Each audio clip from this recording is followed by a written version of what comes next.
Hello বন্ধুরা, good morning. কেমন আছেন সবাই? আমার আরও একটি নতুন ব্লগে আপনাদের স্বাগত জানাই। আজকে হচ্ছে মঙ্গলবার আর এখন বাজে দাঁড়ান দেখছি 8:10। তো আজকে গাছে অনেক ফুল ফুটেছে, তো ওই ফুলগুলো আজকে তুলবো, কারণ গাছে আমার অনেকগুলো জবা ফুটেছে। সাধারণত এই সময় জবা গাছের ডালগুলো সব কেটে দিতে হয়, আমি কেটেও দিয়েছি, কিন্তু দুটো গাছ রেখে দিয়েছি। দুটো গাছে না এত বেশি বেশি ফুল ফুটছে, সেই জন্য দুটো গাছ রেখে দিয়ে বাকি সবগুলো কেটে দিয়েছি। এবার ওইগুলো যখন আবার রেডি হয়ে যাবে, ডালপালা বেরিয়ে বেশ সুন্দর ফুল ফুটতে শুরু করবে, তখন এই গাছগুলোকে কেটে দেবো। তো আজকে যেহেতু মঙ্গলবার, তাই জবাগুলো তুলে দিয়ে আসবো। আর গতকাল সোমবার ছিল, সেই জন্য তো এমনি ফুল, তুলসী, বেলপাতা সবই কিনেছিলাম। তার থেকে অল্প একটু ফুলও আছে, বেলপাতাও আছে, তুলসীও আছে। সুতরাং আজকে মা কালীর পায়ে দেওয়ার জন্য যে জবা, আমার গাছে যে জবা ফুটেছে সেগুলোতেই চলবে। তো সকাল সকাল আজকে সমস্ত কাজ সেরে নিয়েছি। মর্নিং ওয়াক সেরে আজকে ভিডিওটা শুরু করলাম, কারণ সকালবেলাতে আজকে একটু তাড়া ছিল, আর তাড়া থাকলে তখন তো ভিডিওটা করা যায় না। তো যাই হোক, সবার প্রথমে ভাবছি দেখি রিকি উঠেছে কিনা। দেখি রিকি যদি ওঠে না, আগে চা খাবো, তারপর দরকার হলে ফুল তুলতে যাব। আমি আগে দেখি যে রিকির কি অবস্থা।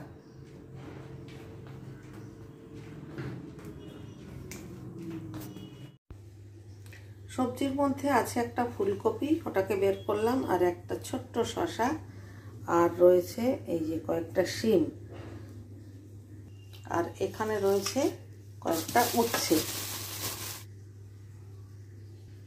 বাজারের ওপর থেকে আসলেও আজকে আর বাজারে যাইনি, ভাবলাম এইগুলোকে শেষ করে ফেলি, কালকে বরং বাজারে যাব।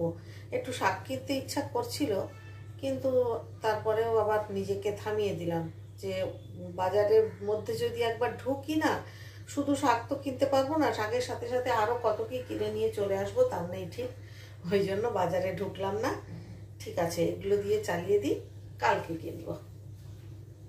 যদিও আমার নিচে বাগানে কিছু শাক আছে, চাইলে আমি ওগুলোও তুলে আনতে পারি। আমার টবে যে পালং শাক দিয়েছিলাম, সেই পালং শাকগুলো যদিও আছে। দেখি এগুলো কাটাকাটি করি, তারপর দেখা যাক কি হয়। রিকি উঠে মুখ টুক ধোয়া হয়ে গেছে, তো ভাবলাম তাহলে চাটা করে চা খেয়েই নিই, তারপর না হয় রান্নাবান্না শুরু করি। সেই জন্য আমার আর রিকির 2 কাপ চা করে নিলাম। যে ফুলকপিটা বের করেছিলাম, ওটাকে আজকে ভাজা করবার জন্য ছোট্ট ছোট্ট করে কেটে নিয়েছি, আর এটাকে একটু গরম জলে ভাপিয়ে নিচ্ছি। এখন ওই শেষের দিকের ফুলকপি তো, এখন একটু না ভাপিয়ে নিলে না ঠিক ভালো লাগে না, কেমন একটা যেন গন্ধ বেরোয়। প্রথমে ভেবেছিলাম শুক্তো করব, তারপরে ভাবলাম রোজ রোজ শুক্তো করি, ঠিক আছে আজকে একটু অন্য কিছু করা যাক। সেই জন্য অল্প তেলে কালো জিরে ফোড়ন দিয়ে উচ্ছেগুলোকে বেশ কড়কড়ে করে ভেজে নামিয়ে নিয়ে, সরু সরু করে আলু কেটে, বেগুন কেটে, মানে সবগুলো দিয়ে একসঙ্গে করে ভাজা করব। এদিকে বোতলগুলোও খালি হয়ে গেছিল, ভাবলাম বোতলগুলো জল ভরে একেবারে মুছে টুছে তুলে রাখি, কারণ জল ভরাটাও কিন্তু একটা বিরাট পর্ব। সব মিলিয়ে না হলেও 10-12টা বোতল তো আমাদের আছেই। তো সব বোতলগুলো যখন একসঙ্গে ভরতে হয় তখন কিন্তু একটু সময় লাগে। তো যাই হোক, বোতলগুলোকে ভরা হয়ে গেছে, এইবারে এগুলোকে একটু ভালো করে মুছে তারপর আমি গুছিয়ে রাখি, কারণ বোতল কিন্তু সবসময় মুছেই রাখতে হয়, তাহলে আর বোতলের গায়ে ওই জলের ছিটছিটে দাগটা লাগে না। আর জলের দাগ বোতলে লাগলে না, মনে হবে যেন বোতলটা কত দিনের পুরনো, খুব বিচ্ছিরি লাগে দেখতে। যাই হোক, আমার মোটামুটি এদিকের কাজ হয়ে গেছে, এবারে দেখি ভাজাটা কত দূর হলো। এদিকে আলু আর বেগুন ভাজা হয়ে গেছে, এবারে এর মধ্যে ভেজে রাখা উচ্ছেটাকেও মিশিয়ে দেব। আরও কিছুদিন পরে বাজারে বরবটি উঠবে, তখন আবার বরবটিকেও যদি ছোট ছোট করে কেটে এর মধ্যে মেশাই না, সেটাও খুব ভালো লাগে। যাই হোক, আজকে আমার উচ্ছে, আলু আর বেগুন একসঙ্গে করে যে ভাজা, সেই ভাজাটা হয়ে গেছে এবং খুব অল্প তেলে ভেজেছি। দাঁড়ান আপনাদেরকে দেখাই, দেখালে বুঝতে পারবেন।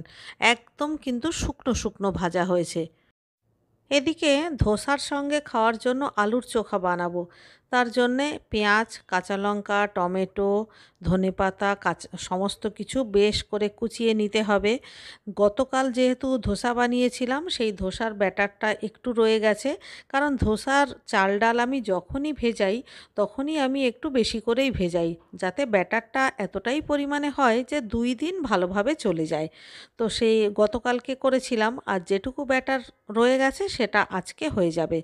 আর ধোসার সঙ্গে গতকাল বানিয়েছিলাম আমি পাতলা পাতলা আলুর তরকারি। আজকে আর আলুর তরকারি করলাম না, আজকে ভাবলাম আলু সেদ্ধ করে একটু আলুর চোখা বানাই। আলুর চোখা দিয়েও কিন্তু ধোসা খেতে বেশ ভালোই লাগে। হ্যাঁ, একেবারে অরিজিনাল দোকানের মতো না লাগলেও খেতে ভালোই লাগে। এই দেখুন, আমার আলুর চোখা কিন্তু প্রায় কমপ্লিট। আর এই যে একটু হলুদ হলুদ রং দেখছেন, এটার কারণ হলো তেলের মধ্যে আমি সামান্য একটু মানে 1 চিমটে হলুদ দিয়েছিলাম, আর বাকিটা টমেটো কালার। এই দুটো মিলিয়ে চোখার কালারটা ঠিক এরকম সুন্দর হয়েছে। আমি কিন্তু সবসময় এরকমভাবেই আলুর চোখা করি।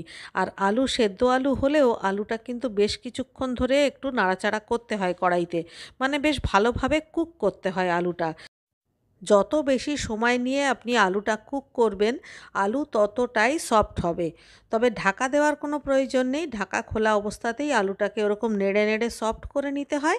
তারপর ওপর থেকে ধনেপাতা কুচি ছড়িয়ে ভালো করে মিশিয়ে নামিয়ে নিতে হয়। এদিকে ধোসার জন্য তাওয়া বসিয়ে দিয়েছি, তাওয়া গরমও হয়ে গেছে, এবারে একটার পর একটা ধোসা বানিয়ে নেব। আচ্ছা, একটা কথা বলে রাখি, এই যে আমি আগের দিন ধোসার ব্যাটারটা বানালাম না, যে ব্যাটারটুকু বেঁচে রইল সেটা তক্ষুনি আমি ফ্রিজে ঢুকিয়ে দিয়েছিলাম। এবারে রাত্রিবেলায় শুতে যাওয়ার আগে কিন্তু ব্যাটারটা আমি বাইরে বের করে রেখেছি। তা না হলে যদি আপনি সকালবেলায় ধোসার ব্যাটারটা বাইরে বের করেন, তাহলে কিন্তু ধোসা এই রকম ক্রিস্পি হবে না।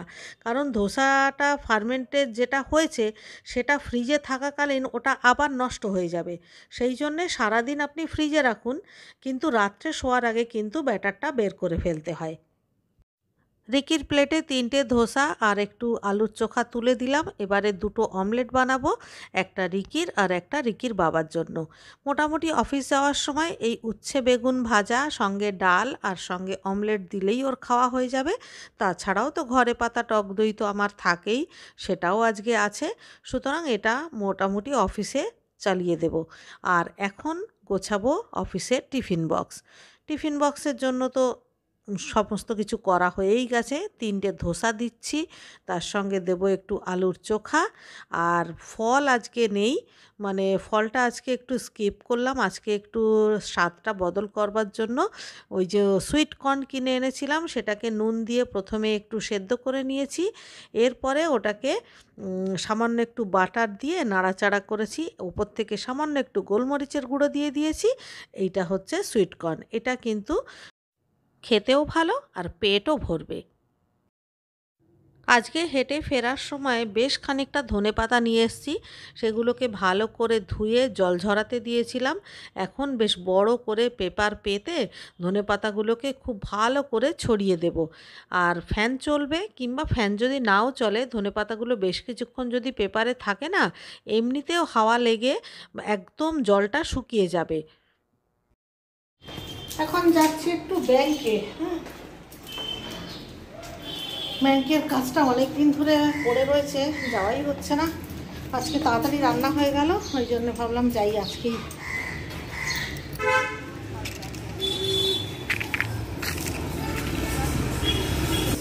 ব্যাংক থেকে কাজ মিটিয়ে ফিরে এসেছি, আর সেই সঙ্গে এই দেখুন গাছে কত ফুল ফুটেছিল জবা, সেগুলোকেও তুলে নিয়ে এলাম। এখনই স্নান করতে যাব।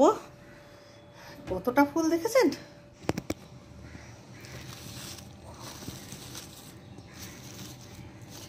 8টা 10টা জবা ফুল ফুটেছে, আবার কলকে ফুলও ফুটেছে।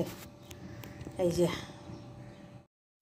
এদিকে যে ধনেপাতাগুলোকে পেপারে বিছিয়ে রেখে গেছিলাম, সেগুলো একদম জল শুকিয়ে গেছে, কিন্তু শুকনো হয়ে যায়নি, একদম তাজাই আছে, কিন্তু জল একদম নেই। এবারে একটা বড় বক্সের মধ্যে একটা রুমাল পেতে দিলাম। এবারে এর মধ্যে ধনেপাতাগুলোকে রেখে ওপর থেকে রুমাল দিয়ে ভালো করে ঢাকা দিয়ে এরপরে কৌটোটাকে বন্ধ করে দেব। এইভাবে যদি ধনেপাতা স্টোর করা যায় অন্ততপক্ষে 15 থেকে 20 দিন ধনেপাতা কিচ্ছু হবে না। এবং সবচেয়ে বড় কথা, আপনি যখন রান্নায় দেবেন তখন আপনাকে জাস্ট ধনেপাতা কৌটো থেকে বের করবেন, কোচাবেন, দিয়ে দেবেন। কত সুবিধা বলুন তো। এবারে এটাকে নিয়ে আমি কিন্তু নর্মাল ফ্রিজেই রাখবো, আমি কিন্তু ডিপ ফ্রিজে রাখবো না, নর্মাল ফ্রিজে রাখলেই ভালো থাকবে। যাই হোক, ভিডিওটা আজকের মতো এখানেই শেষ করছি। সবাই ভালো থাকবেন, সবাইকে tata, good bye, good luck and love you all.